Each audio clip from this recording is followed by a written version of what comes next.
Perfect. Welcome back to the Fuck You. The Fuck You podcast invites you and people from all walks of life to converse about various access to equity within the context of Aotearoa. We invite you and guests to share your lived experiences in an effort to identify common threads within support systems, social networks, and knowledge that uplifts the collective human experience.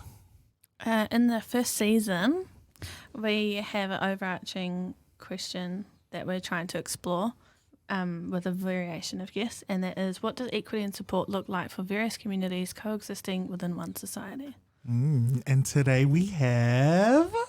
Megan Rogerson-Berry, hello. Do you want to introduce yourself as much or as little as you want, and what are your pronouns?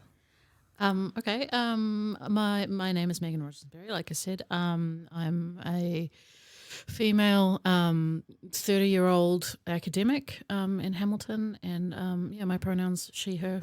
Cool. Thanks. Musician, I should probably say as well. Yeah. Amazing musician. Honestly, I don't know why, but I heard position and I was like, what? Whoa, get your head out of there, girl. Yeah, okay, cool. So that's just me then. Yeah, always is. Yeah. All right, so not limited to time, tell us the different communities and community that you're attached to and you consider yourself to belong to. Oh, okay. So we can go all the way to primary school. Yeah. Okay, so I was born in South Africa. Yep, I was born in South Africa and moved to New Zealand. I'm sorry, but me and Kelsey were like, what? What? Did not know that. Okay, Yeah. carry on. So yeah, moved to New Zealand when I was 10 with my family. Moved to Auckland, which was an experience. And I went to high school in Auckland with Auckland people, which was, fun. So I guess immigrant would be one of the communities that I kind of belong to.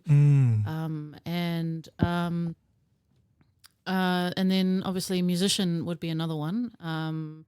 Started, I guess, taking music seriously in high school, and then as I kind of went through high school, realized that was my happy place, and then came down to Hamilton to study music.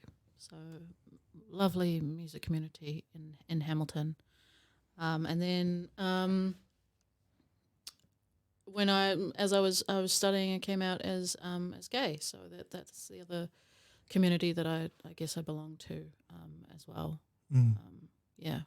So yeah, there's my three different communities. Yeah.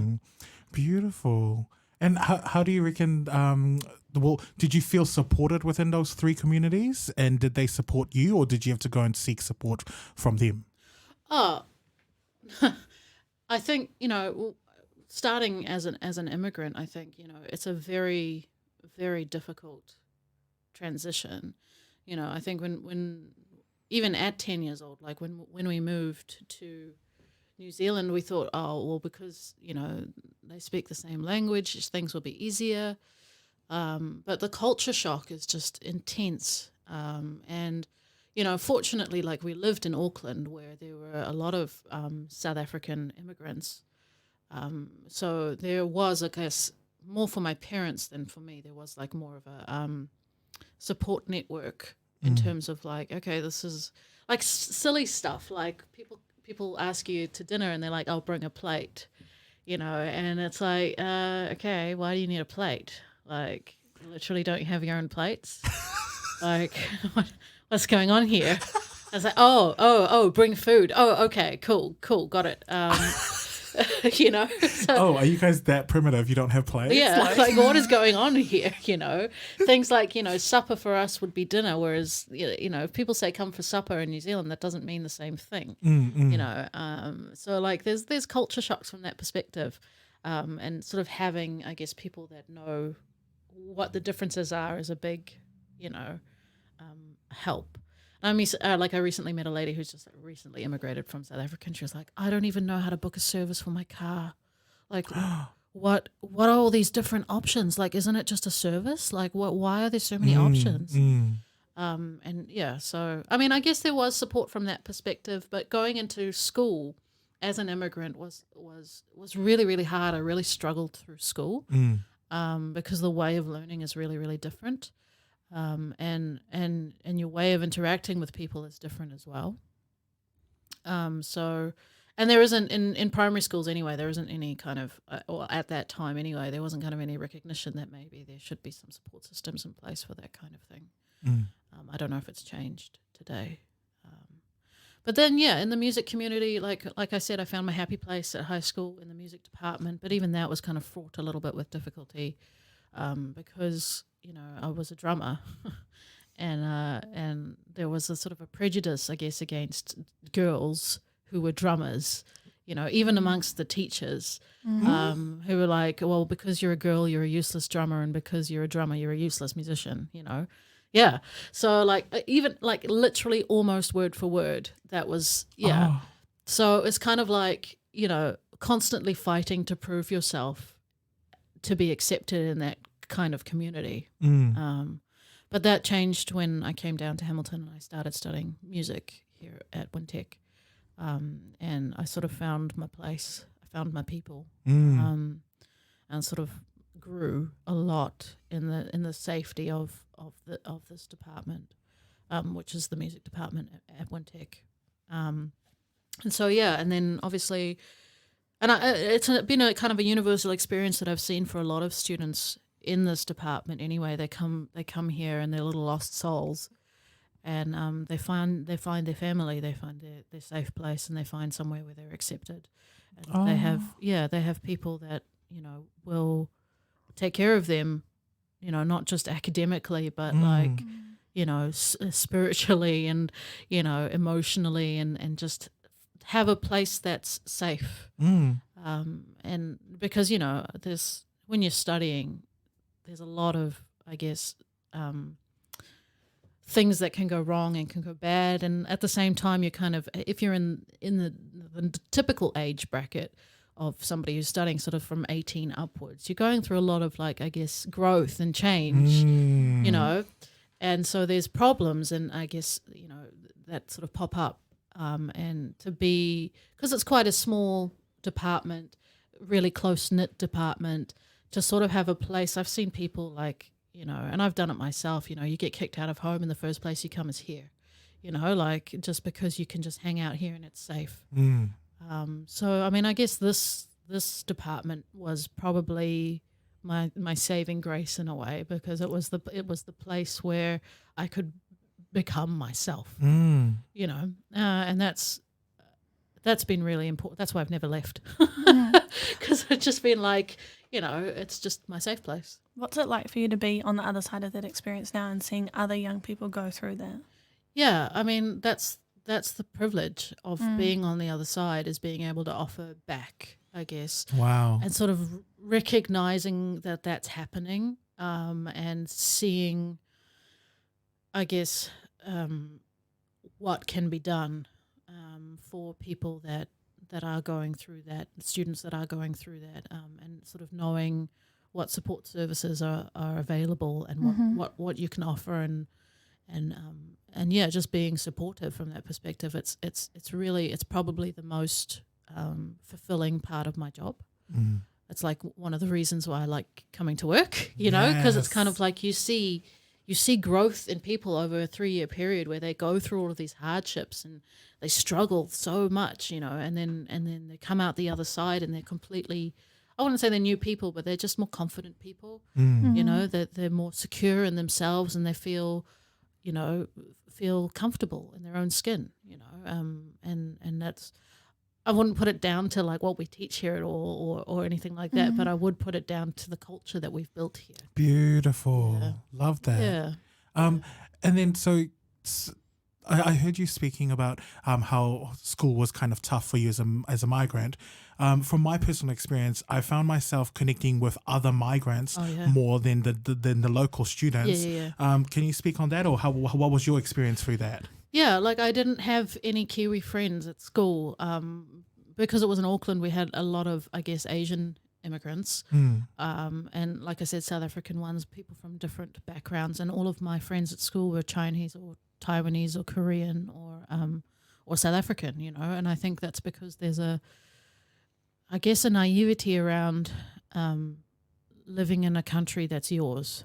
You know what I mean? That until you've lived somewhere else, you kind of don't really understand. Wow, beautiful. And it's not that it's not a malicious thing at all with anybody. It's just kind of like there's hardships, and there's confusion and that kind of stuff, and there's different cultures, and learning to adjust is a long process. It's not something that happens really fast. Like now I would probably categorize myself more as Kiwi than anything else. But that's because I've had 20 years of becoming a Kiwi. You know what I mean? Like where the culture is comfortable for me now, and I'm married to a Kiwi, so it's kind of like, well, we've had like the teaching experience together, where we can take parts of each other's culture and kind of mesh it into something that's comfortable for both of us, That's really beautiful. Yeah. So, but it takes time, and you just have to find your people to be comfortable, I guess, while that's happening. Because that's like the migrant community, there's various communities within that. So I guess to me, that's the beautiful part that I can all like. When I came here, it was almost like, oh, okay, you guys, like the locals, they already knew where to hold space and where to be themselves. Yeah. Whereas for a lot of us migrants, like you'd find us awkwardly standing on the outskirts of the field, and it's like, oh wait, you're standing alone. Should we stand alone together? Yeah, absolutely. Because I mean, there's this kind of imposter type situation that happens where it's just like, I'm in your country by your grace. And so there's a kind of a feeling of just perhaps inferiority. Yeah. A little bit around that, like I don't deserve everything that you take for granted. And so sort of a reluctance to participate or that kind of stuff. Like I don't think during school I don't think I participated in any kind of sort of extracurricular or sort of social activities. Partly because I belong to a really conservative religion, but also, because it was kind of just like, I don't really feel, like I belong. So, yeah. But then, obviously during my time at Wintec and studying, I sort of realised that I was gay. And then, oh my goodness, shock horror. It's like, oh, shit. Wait, is that one of the recipes for the... Well, I mean, I would hope so, that you feel comfortable enough in this environment that you begin to realize that nobody's going to judge you for who you are. You know what I mean?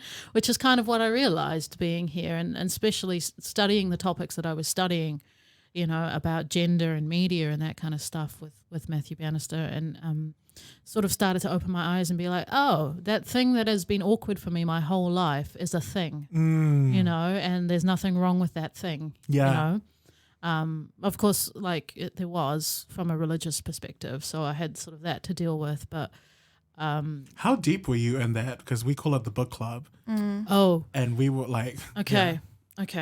I grew up as a Jehovah's Witness. Yeah.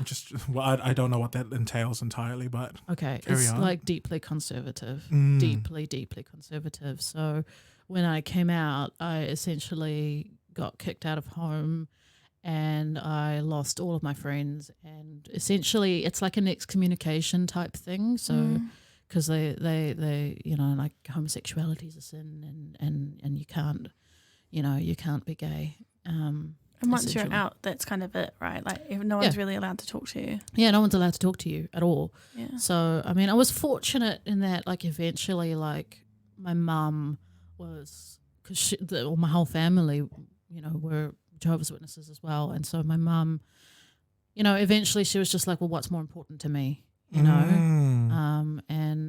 and fortunately sort of did a bit of a U-turn from that perspective. And she's lovely, like 2 years later from my coming out, she like came around and she was like, it's Pride Week. I just thought I'd, bring you some flowers and some chocolate. And I was like, that's so nice. Beautiful, really lucky, from that perspective. Yeah, shout out, Mum. Yeah. And she's been really, really supportive since then, and really like, basically she'll be mum to anyone who needs her, So I was really lucky from that perspective, and my sisters as well. Like my other sister's a member of the queer community as well, and they also just, you know, slowly, bit by bit, just sort of realized that I'm not hurting anyone. Yeah. You know, and that's, you know, and eventually sort of left that religion as well. Fear versus ignorance. Where do you reckon that's at? Well, I think that's the thing. I think ignorance breeds fear. Oh, carry on. Tell me more. Yeah, well, I mean, like that's the thing. If you don't know anyone who's gay or who's part of the rainbow community, like how are you supposed to know? Like how are you supposed to see that person is just the same person?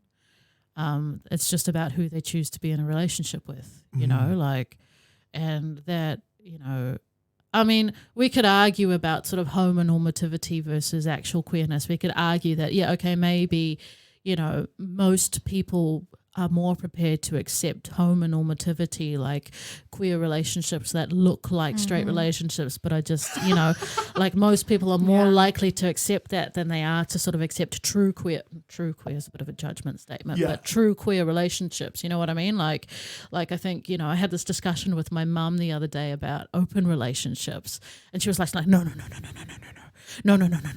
And I was just like, Mum, you know, like if it's like, it's a thing, you know, people do this, you know, and it doesn't mean it's bad, you know. What's bad is when people don't consent to this kind of thing. That's when it becomes damaging, you know, and sort of it's just a bit, it's about education. It's about like, you know, okay, if it looks kind of like me but just slightly different, I can deal with that. If it looks completely different to me, I can't deal with that at all, you know. You just called out society in so many ways. Like you literally just called. Carry on. Yeah, I've seen that. Like, for people to be comfortable with, they know what to expect from you, and that is why I think labels are so prominent within our society, because people want to know, oh, you're a lesbian, okay, I know what to expect from that. Yeah, exactly. And when we're outside of those labels, like personally I identify as a queer person because it's not gendered and it doesn't reveal the gender of my partners. Yeah. And it leaves some ambiguity because I don't want people to know everything, and that's like not just a relationship thing for me, that's like in my whole life I'm ambiguous to some people. Most people. Yeah. There's a select few that know more details than others. Yeah. But yeah, I think like people just want to know what to expect from you. So if your queer relationship or your homonormative relationship looks very similar to a heterosexual relationship, they know what to expect, and they're like, oh cool, yeah, so when you're going to get married and get the house and have a baby. Yeah, exactly. And that's a dangerous expectation, I think. For queer people to have, like I know, like it's kind of a little bit pot calling kettle black here because I am married, but I don't actually believe in marriage as an institution. You know, like neither of us do. We don't believe in the institution of marriage. Ooh. We got married for a number of other reasons that weren't to do with just like, you know, let's get married because that's what normal people do. You know, like it's a lot to do with having the same rights as straight people, you know, and especially in the healthcare system, you know, to have power of attorney and to have, you know, the ability to make decisions on the health and the well-being of your partner is so much easier when you're married. Like you don't realize how much prejudice there is out there, you know, until you get married, and then you're just like, oh, this is so easy now. Like, why is it so easy now? You know, and you were fighting before, you know, against these kind of unconscious prejudices in the health system. But is that just the health system? Because I feel like that's that's some bull, like some A-class fuckery. If we're having to get married to fit into the religious, like, political systems, and like to me, I'm like, damn, like so that to me is like, can you speak on it some more? Because I feel like that to me is just, I can't even fathom that we would have to join their perspective, well, their knowledge systems to operate and actually get the same benefits as humans. But that's just like, it's the world we live in. Yeah. Well, I mean, I think the thing is that, like, essentially, like, in terms of if you are somebody's partner, theoretically within the healthcare system or with other sort of government agencies, theoretically you have the same rights. But doesn't always happen. Yeah, in practice, there's just a whole lot more explaining that goes into it. Like, okay, so who are you? are you this person's sister? Like, what are you, like, it's like, no, I'm her wife, you know, and then it's like, oh, okay. Whereas before it's like, no, I'm her partner. Okay, so like, who do I contact? Well, me. Like me, you talk to me. Yeah. You know what I mean? Like, I'm here. yeah, I'm Thank here you. right now. I will make the decisions right now, Yeah. you know. And so, yeah, it's, you know, and also I guess financially as well, there's benefits which don't sort of happen, you know, in terms of taxes and all that kind of stuff that don't happen in terms of like de facto partnerships that should do, I think. And that's not just a queer thing. I think that's a universal thing about de facto relationships. But at the same time, the government's just like, oh, so you're in a de facto relationship. Okay, let me just cut your benefit. You know, so I mean, they'll take money away, but they won't give money to. You know what I mean? Like that's you know, the weird thing about de facto. So I mean, I guess marriage from that perspective is helpful. And also, but I think like my wife and I, we made our marriage something that meant something to us rather than meaning something to other people. That's so cool. You know, like we didn't have a traditional wedding because we both hate them. Like we were just like, why do people do this? You know, so like we got married in a blanket fort in our lounge in our socks. Oh my God, that's amazing. Yeah. Do you have photos? Yeah, I do. Can you show us later? Yeah, I'll show you later. I so want to see that. That's so cool. But yeah, it was just us and our parents and our marriage celebrant, and we invited our parents round for dinner, and then we got married. Oh. Yeah. And wait, so was it a cool. surprise for them as well? Yeah, they didn't know. Oh. Yeah. Alex's mother started crying, and as soon as she sort of realised what was going on, and my mum was just jumping up and down in excitement. It was really cute. Yeah. So I mean, and it was more about the fact that like we'd been together for so long, and it was kind of like, okay, well, what's the next step? I guess for us in our relationship, and recognizing that we didn't really want to be with anybody else ever. And sort of recognizing that in a way that meant something to us. Not because we were just like, okay, well, we have to be married, you know, like in many ways, like we spent years being like, oh, shouldn't we, like, you know, because there's issues, right? Because marriage is a religious institution, right? So it's kind of like, am I buying into those issues by getting married? Like, is it going against what I believe in to get married? You know, like it's a really problematic thing for the queer community because a lot of us have been burned badly by religion, you know, and like, you know, Talk to me. Talk to you. Oh, Yeah. no. I guess everything that you said is exactly the experience that I went through with religion because I was raised super Catholic. Yeah. And then to be raised super Catholic in a small island community, it's almost like, oh, okay, no, you have diversity of thought and intelligence. That's not what we do. Yeah, exactly. That's not who we are, Joseph. Stay in the lane. Like you've got a number, you've got a line. Go and stand in there.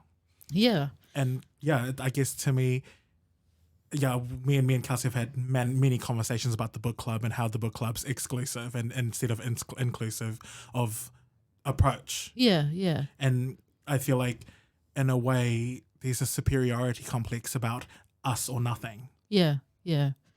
But I think, you know, like I guess what I've thought about a lot is because I walked away from religion being like, you know what, I don't believe in a God if this is what God looks like. Yeah. You know, but there's queer people out there who want to believe or do believe in a God, but they need a place to be accepted and to be able to do that. And I don't think that there's many places that enable people to do that. Oh, so you're really calling us out and saying that we just need to create our own spaces and places to do that? Well, I mean, I can't remember where I saw it, but I think it was a TV show about, you know, this one. Oh, it was Queer Eye.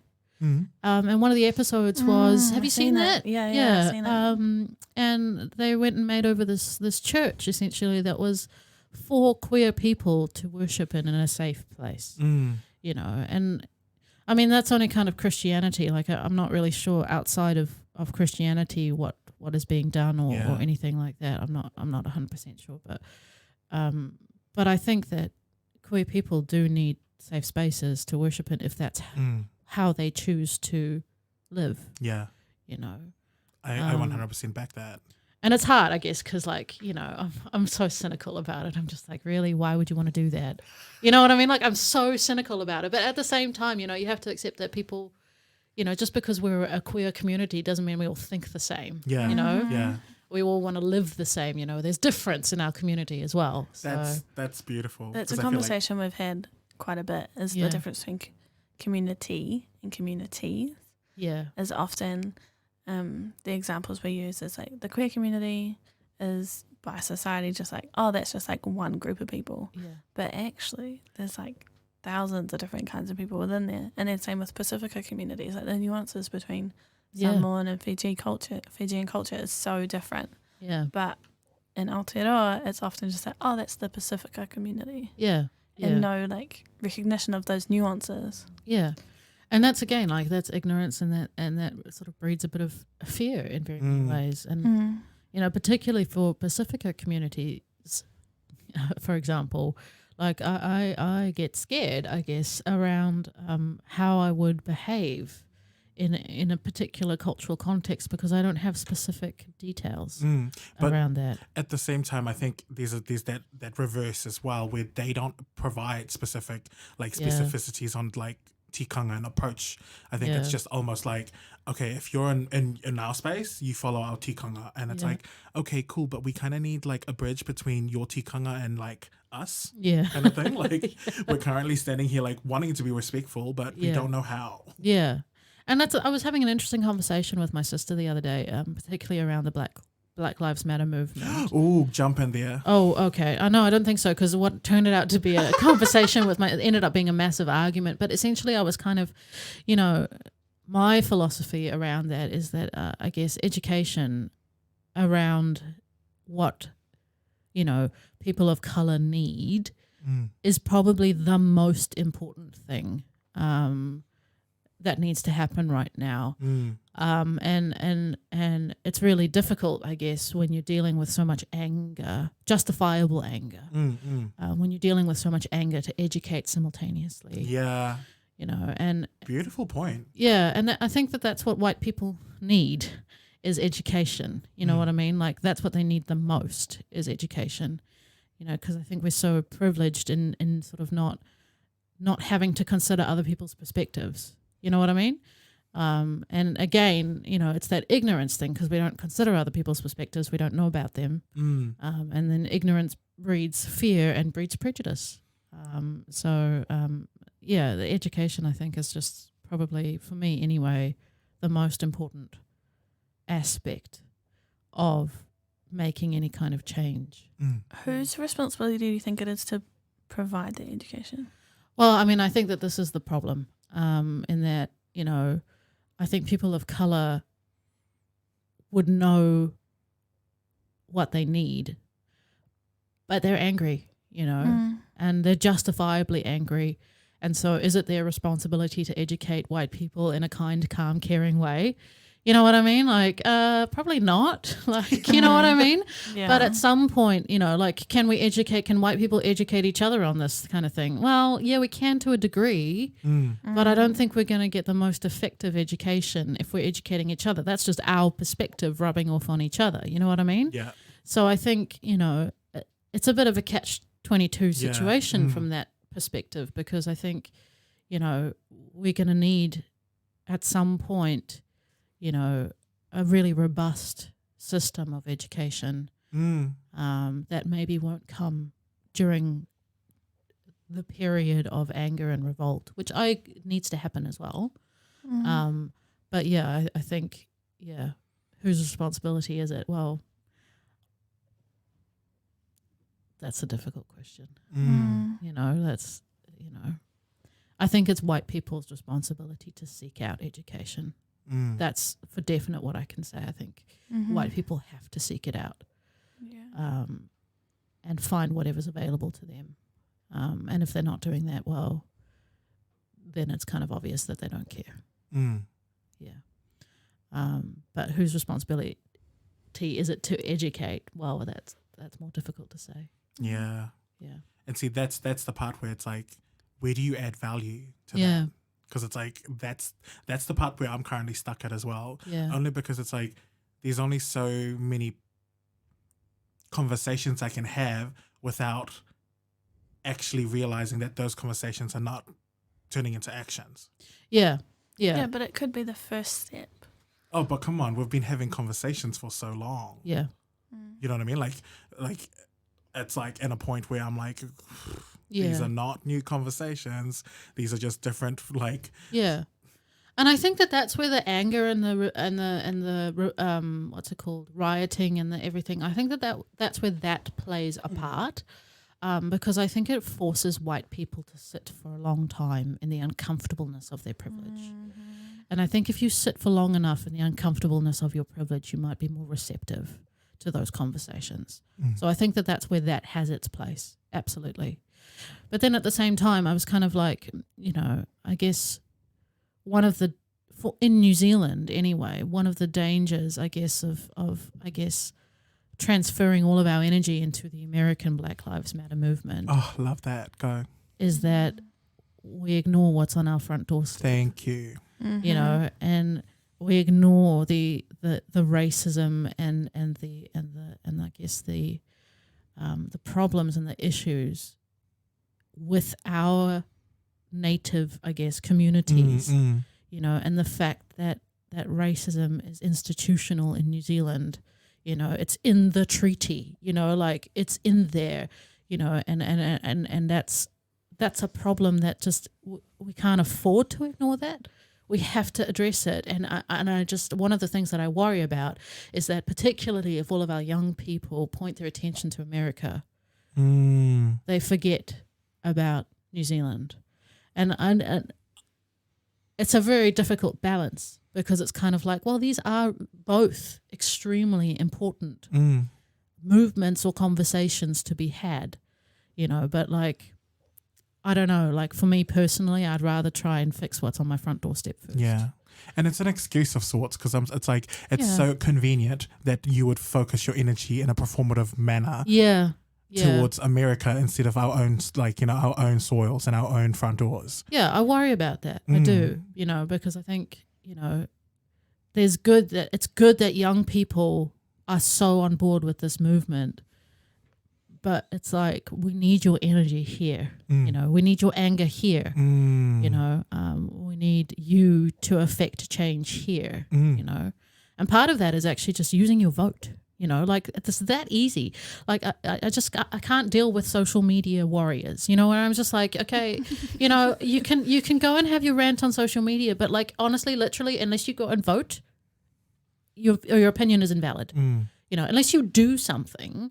Your little rant on social media is invalid, to a degree, like obviously like forcing people to sit in their privilege is a good thing. And that happens on social media a lot, but like put your money where your mouth is, essentially go and affect change in actual practical ways, as well.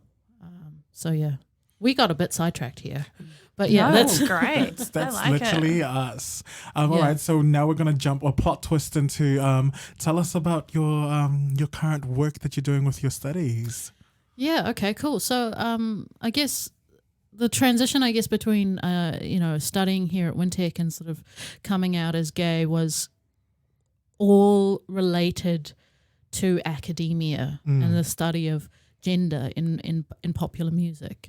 That's when I kind of started to realize that, okay, this is who I am, this is what I identify with, and then sort of moving into a kind of queerness in popular music academically was where I sort of ended up going.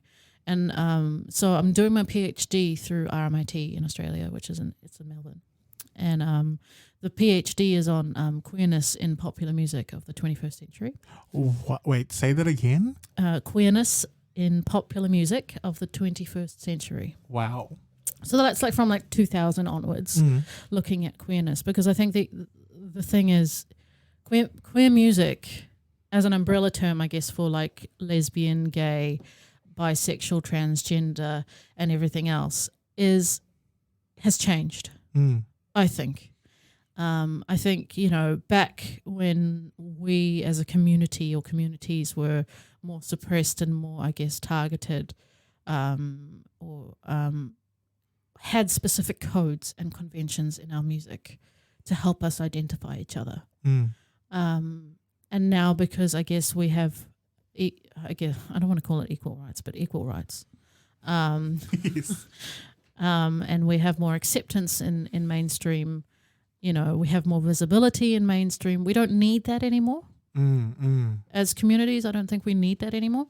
And so music of the 21st century, I think anyway, is kind of reflecting that sort of, number one, the diversities of the different queer communities rather than the banding together of the communities. So like, for example, in the 70s and the 80s, you had, I guess, lesbians listen to, singer-songwritery folk music, like Katie Lang and that kind of stuff. That was lesbian music, whereas Good gay old people, Katie Lang. the old Katie Lang, and gay men would be, dancing it up to some disco, you know what I mean? And that was the coded music of the time, and also there was a lot of ambiguity in the lyrics of the music, in terms of like, it's raining men, hallelujah. Like I've just appropriated that from a woman singing that, and now I'm a gay man and I'm singing it. I'm just like, yeah.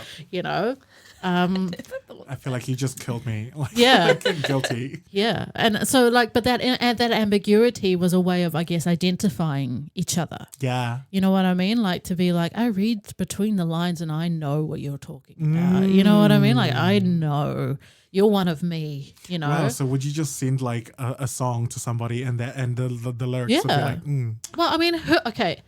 In everybody's coming out experiences and first queer relationship experiences, who hasn't sent music to send signals? You know what I mean? Like, yeah. true, actually. This is so true. True. Because I was reading. From my I experience feel so anyways. exposed. Yeah. Yeah. Well, I mean, I've written a paper on it because I was on a I thought Facebook you were going to group. say I read a poem about Yeah, I it. read a poem about it. Yeah. No, much more boring. I read a paper about it. And I was on this Facebook group, and this one woman posted. She was like, "If I ever need to come out to someone, I'll just show them my playlist." And I was just like, "You're so right." True. Like our music as communities, like it identifies us, But then obviously we're in a constantly evolving, I guess, culture. Yeah. And so our music evolves as well, and there's not much academic study on the evolution, I guess. It's kind of still stuck in, not exclusively, but a lot of the time just lesbian and gay music. Which, Hard. But then, I guess the other thing is, people over the past 10, 20 years have become more, explicit in the way that they address queerness in music. Like I'm thinking about Hayley Kiyoko, Girls Like Girls. That song, girls like boys do nothing new. That's the lyric, right? And that's a really explicit lyric in terms of like, okay, I'm not straight, Or there's a Mary Lambert song called She Keeps Me Warm, and it's a love song to a woman, sung by a woman, And Troye Sivan is another one who's not very explicit lyrically, but quite explicit in his lyrics around being a gay man. And there's a sort of a host of sort of transgender musicians who address being transgender in their lyrics as well. And so that's, I guess the sort of the advent of streaming plus, the visibility of the rainbow community in mainstream Western culture has kind of affected the kinds of music that we make. And so what I'm trying to do with my research is kind of be like, okay, well, what is queer music then? Like what is it now? Because it's not what it used to be. And importantly, like I guess I think probably one of my main arguments is, all of us, well, not all of us, some of us better than others, but like gaydar as a thing is important or has been really important in rainbow communities because, again, it helps us identify each other. And I think that in music we can experience what I'm kind of calling Sonic Gaydar, where, you listen to a song and it might not be about anything explicit in terms of its queerness, but we just know. Yeah. We know. We're like, yeah.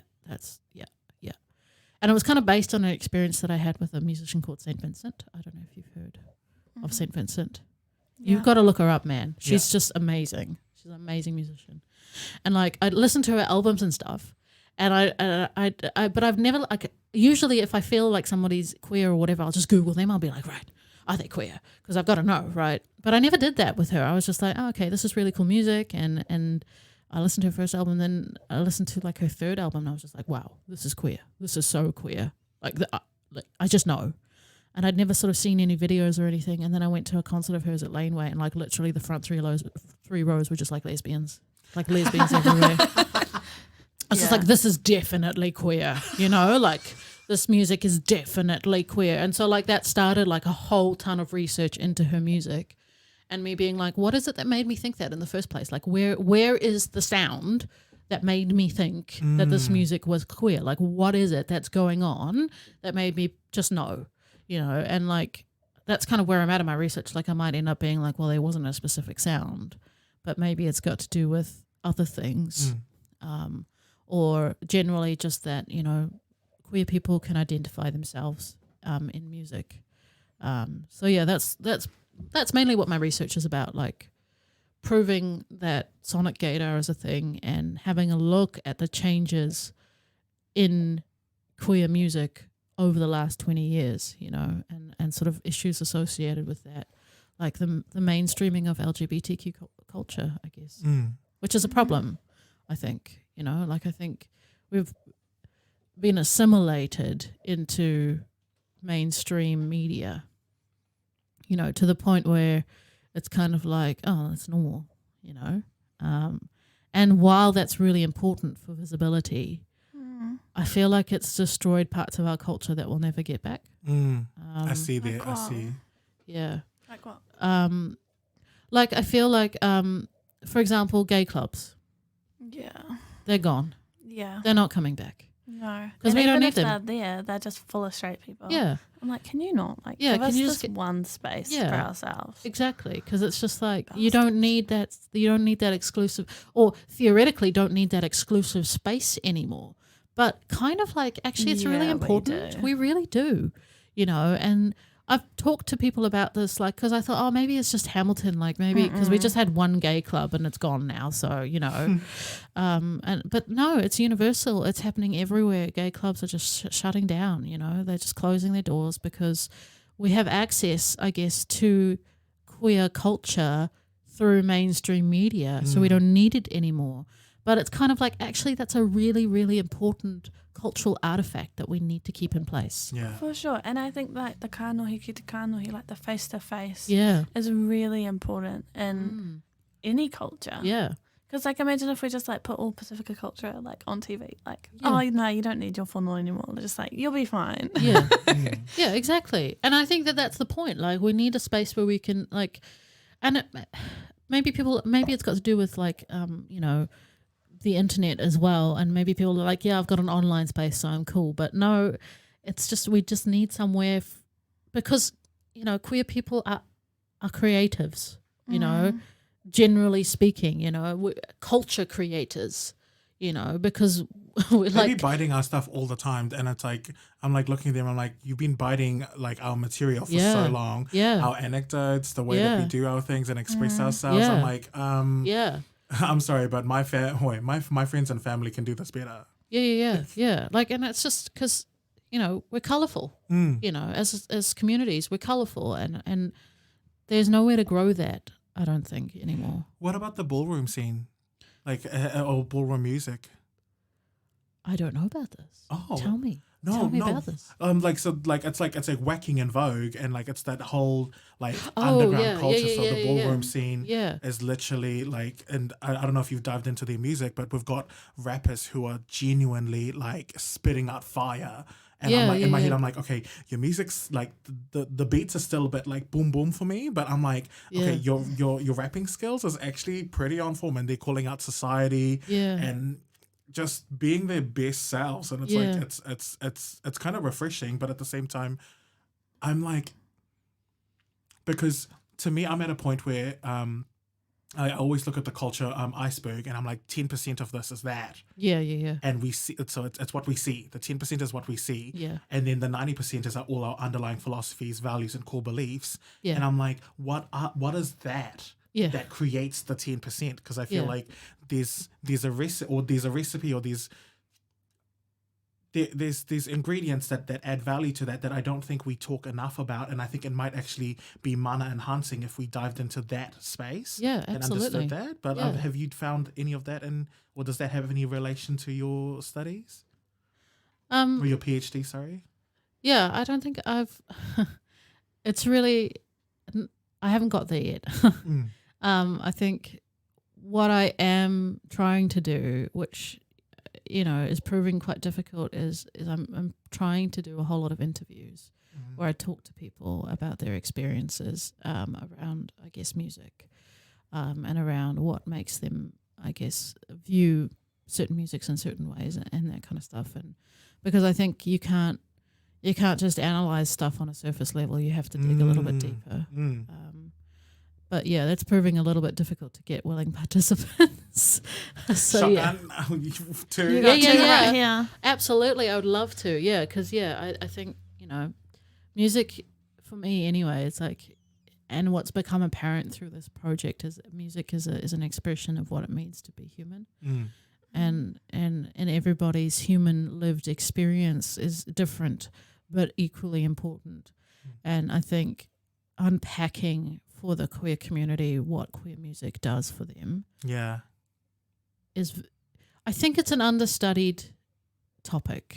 I think it's, and I think it has the potential to be revolutionary in the way that we think about how we share our culture with others. Because I think lots of people capitalizing on queer culture and shouldn't be. And I just kind of feel like sometimes I just want something that's ours, like just back off, this is ours, like, because it's kind of like, like it's special to us, and I think other people look at it and just be like, oh, like, let's just put some token lesbians in there, and it's kind of like, no, that's not what we want. Don't do that. Yeah. We'll make it ourselves. We'll watch it ourselves. We'll listen to it ourselves, but don't take it and minimize it, essentially. Or just present the same version. Like every lesbian movie ever made is about the coming out story. Oh, I hate it so much. And it's like, come on, man. Like, Jesus Christ, get over it, Like, don't. And I think it also makes, like, it represents our community as, like, that one thing. Yeah. And the reality is, you have to go out every day. Like, it's not just a one and done kind of thing. Amen. You guys are so right. So frustrating. Yeah, and that's what I mean. Shows like Gentleman Jack, for example, which we were talking about earlier, like it's great from that perspective because it's sort of it's a story of a person who's already gone through that process. Yeah, and obviously written by lesbian screenwriters who know about the lived experience rather than some straight person sort of copying what they kind of think is what it is. You know what I mean? I'm not saying that not all queer movies are sort of written that way, but yeah, we need accurate representations of what our lives look like, not just like, oh yeah, I'm coming out and it's so horrible, but my first love and like I'm so sick of those. Accurate. Yeah. My first love saved me. No. No, they did not. No. All right, so going back to your first three communities that you identified belonging to and connected to. What support do you reckon, or what does ideal support look like in those communities? So the music community, the immigrant community, and what was the third one? The queer community. Yeah. The one that we're the one that we're talking about. Talking about. Also the Bible. Come on. What is ideal support in terms of like support for communities within that community? What do you just pick one, or otherwise you can talk them all because I feel like you can. But how long do we have? I think starting with the queer community, particularly in Hamilton, I think it's really difficult in terms of finding. There are support networks out there, but in terms of finding, I guess, an ideal fit, I don't think there's enough diversity and support networks to find ideal fits. I think that in Hamilton anyway, we're kind of stuck in the dark ages of kind of like binaries a little bit, and that, I went to a lesbian quiz night and literally it was 50 plus lesbians, like 50-year-old plus.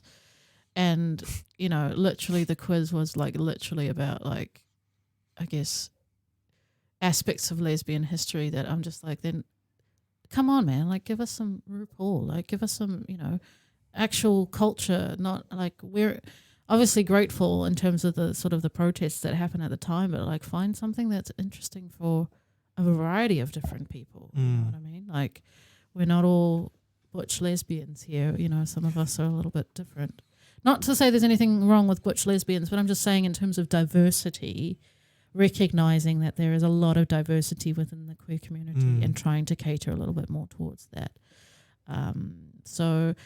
But I think the other thing in terms of support, in workplaces for the rainbow community, there's a thing called the rainbow tick, which I don't know a lot about, but I just know that like for my sister's work, for example, they have these rainbow lanyards that they wear to sort of signal that they're available to talk about the sort of queer experience to anybody who needs them. And I think that that's really valuable. I think that like having those kind of support networks in place, like I think, having, I guess, specific rainbow support groups in large institutions such as this one is necessary. Like I think, it's important because especially amongst younger people, like I was saying earlier, like I think the coming out experience or the sort of self-recognition experience or the sort of coming into yourself experience more to the point is fraught with a whole lot of problems that I think, people need support with. But also, I guess, the fact that, it's an everyday thing where it's kind of like, am I being discriminated against or not? Being able to talk about that, like sometimes, you go home and you think you're mad. You're like, did that person actually just microaggression me? Yeah. Like, is it because I'm gay? Like what? Or am I just being hypersensitive? Like what, and being able to talk about those experiences and just be like, oh no, actually, no, they probably are quite homophobic. Yeah. You know what I mean? And like having strategies for dealing with that, I think, within a workplace. But is I think, that's an important support. No, I back it up 100% because I feel like, and if you're listening and if you're a male, saying hey to someone who's gay is not appropriate. No, it's not. It's like, No. I don't know why, but it's like, because I'm comfortable with who I am regardless of time and space. Yeah. I feel like these other straight cis males, and it doesn't matter what the color is, straight cis males look at me and they're like, hey, or even hey girlfriend, and I'm like, that's not cool. Yeah. No. Like You don't have the right to do that. No. And then, but I think in a really sad, genuine way, they think that they're trying to relate to me. Oh yeah. And And I'm again, like, Their privilege. That's not relating to me. I'm like, you're making fun of me. Your underlying philosophies is that you're better than me. Yeah. And at the end of the day, you get to walk away and I get to deal with this. Yeah, exactly. And I'm like, that's not intelligence to me. That's to me, I'm like, that's weakness through and through. And again, I think that boils down to education as well. Like somebody like you guys to say, actually, that's not okay. Like saying, oh, what's up, bro? For a Māori, to a white person to say that is like, that's offensive. Like, don't do it. You know what I mean? Hey, bro, I've never seen you at my dinner table. Yeah. Because I'm not your bro. You know? I'm sorry. You weren't there getting a hiding with me while I was sneaking back into the house. You're not my bro. Yeah, exactly. And I think, education is really important for that kind of thing. And recognizing that, if you're friends with a queer person and they allow you to laugh with them, it's very different, and recognizing that even then, every time you have to have the allowance. You can't just take it for granted that because we had a joke about it last time, it's fine Yeah. this time, you know? Or when they like, I think we all have this one friend who's straight and they want to tell you how supportive they are. Yeah. And Oh, it's like, God. oh, I have a gay friend or I have a gay Oh, auntie yeah. or gay Oh, relative. no. And Or I'm like, all they ever talk to you about is gay shit. I'm like, I am more than this. Yeah, exactly. Honestly. I know who you're someone. talking about. It's like, I don't obsess about your sexuality. Can you not Yeah, obsess get your about mine, straight crap please? away from Yeah, me. yeah. Oh Yeah. my God, it's so annoying. But I think, people are curious about it. And I think there needs to be a forum where they can, where it's appropriate to ask the questions. You know what I mean? But like recognizing that that forum looks different to harassing your one queer friend all the time. Yes, you should be educating yourself, but probably not like this. And your one queer friend doesn't speak on behalf of the whole of the queer community. Exactly. I'm like, Oh, do they not? yeah. Oh, shit. All right, so keeping it to this, what's like in your personal experience through life, what's one topic that you think has been in the far queue that you'd like to bring forward? Oh, okay. Oh, that's a bit. I'm going to have to think about this for a minute. I guess I think it is a lot to do with probably like being different but equal. I think, like queer people being different but equal and not assimilating. I think that's probably, for me, that's where I'm at in my mind at the moment. Like, I look, for all intents and I look like a homonormative lesbian, and I internally am not that. And I think it's because it's the path of least resistance. And sort of realizing that, we've come a really, really long way in terms of having equal rights and same-sex marriage and all of that kind of stuff. But now looking back and going, okay, we should be able to have these things without assimilating into mainstream culture. We don't have to look like them in order to live freely and equally. We shouldn't have to look like them. And I think, this is long. Like, I think trans rights are a big deal. I think that's probably the next big hurdle. But then looking at sort of polyamorous polyamorous relationships, Yes. and being like, okay, well, how do we treat that legally? You know what I mean? Like, how do we recognize that legally as a valid thing? Because it is, and looking at other kinds of queer people, like, for example, people who are gender fluid, and recognizing that actually if there's a male and a female box only on a form, Yeah. like, that's not actually fair, because there is actually another, there's multiple others, and so. And we don't want to be an other as well. Yeah. We don't want to be an other you explain on the form either. Yeah, and sort of, yeah. But I think mainly, there's other struggles coming in the future. But I think for me, culturally anyway, and in terms of our lived experiences, sort of talking about not assimilating a lot more and still. Yeah, I guess some people might be like, yeah, have your cake and eat it too, but that's what essentially we deserve that. We're allowed that. Because the majority have it, so why not us? Exactly. Exactly. And then, so to push your point even further, I'm like, Kelsey's tired of me talking about this, but I'm like, I don't want to be accepted. I want to be loved, because acceptance is like, oh, I accept your difference. Okay, I've got to tell you something. Go there. Okay. We were having a chat with what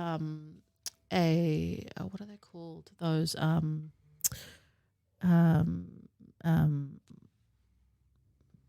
religious people that take care of people in organizations. What are they called? Like a chaplain? A chaplain, that's the one. There in the Yeah. We're having a conversation with a chaplain, and somebody asked, like, what's your take on the LGBTQ community? Like To you or the chaplain? to the chaplain. Okay. And Really? like, how would you approach that? Mm. And this chaplain said back to them, they were like, well, I'd approach that with grace. And I was like, that is the most offensive thing I've ever heard in my life before. Like, approach it with grace? Like, why would you approach that with grace? There's nothing to be graceful about. Like, we're literally human beings. Just treat us like you treat everyone else. Mm. You know what I mean? Like, it's not about acceptance. Like, you're right. It isn't. Like, I'm sorry, I don't have to earn your acceptance at all. Mm-hmm. You know? Yeah.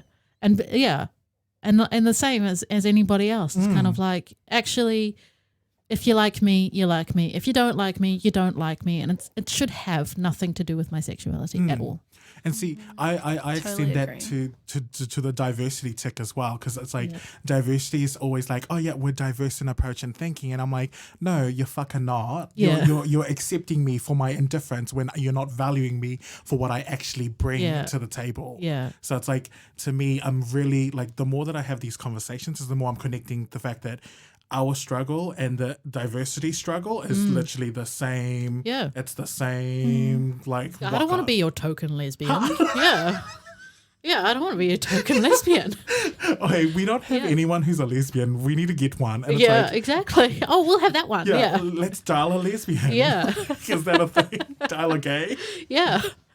I mean, look, there are points where I think where it's just like, actually, even though that might be like, yes, you're the token lesbian, but actually becomes very valuable in some circumstances. So I think, but like having that attitude is not helpful, you know, where it's just like, yeah, I'd much rather you just, you know, work with me based on my own merits and nothing else, you know.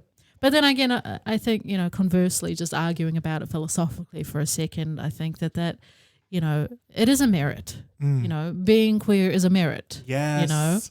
You know, being a Pacifica is a merit. You know, or having different experiences to, I guess, people who have lived their whole lives in mainstream and with privilege is a merit. 100%. Yeah. And so I guess in very many ways we can add value, excessive amounts of value just through that, you know.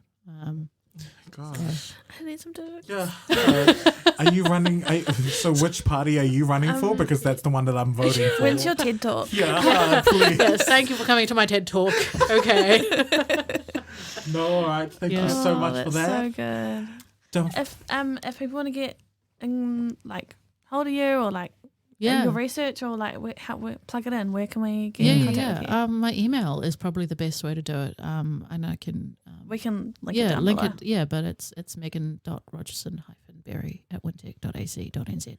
Yeah. And just send me an email. I'm like literally a nerd, so I can like talk for hours about everything.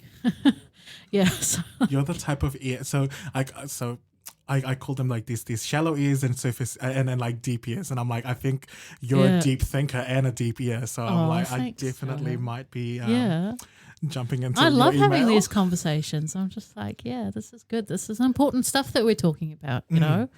And I think, you know, sometimes like particularly in, you know, the age of the what's it called? What do they call them? The outrage culture, you know. Outrage culture. It's kind of difficult sometimes to voice your opinion if it's kind of like it's not popular. And like cancel culture too. Yeah. And it's kind of like on social media. I hate that shit. Yeah. Yeah. But it's important to have these conversations and to sort of, I guess, like have different perspectives. For You sure. know? And how they all connect as well. It's like, Yeah. come on, we like what? We tied in immigrants, Yeah. like the Yeah. Bible. But like that's the beauty of it is the intersectionality between different Yeah. Exactly. and everyone's intersections look really different. Yeah. Mm. And you could have the same, but then your lived experiences could be quite unique as well. Yeah. Yeah. Exactly. And that's a strength, kind of like going back what you're saying. That's there's merit in that, and there's also that has flow-on effects into how we support a society that is in that like multi-dimensional like space. Yeah, absolutely. And like I said, like it just boils down to education. So having these conversations is an educating factor, you know, because it's kind of like anybody that listens might learn something that they hadn't thought of before, or might be confronted by their own prejudices or their own, I guess, preconceptions about what's going on here, and that's why what you guys are doing is great. It's amazing. Validation. Thanks. All right, don't forget to like and subscribe our Instagram. Yeah, do it. Massive mahi to you, Meg, for just coming through and enriching us, and just really, I feel like what I'm going to take away is that I don't need permission. I have merit to exist. Like, I bring same. merit. I am merit. Aw, That like hit home for me. Yeah, I was like, oh my thank you God. guys so much for having me. Like, Of course. Thanks for what coming. a blast. Fuck you. Bye. Bye.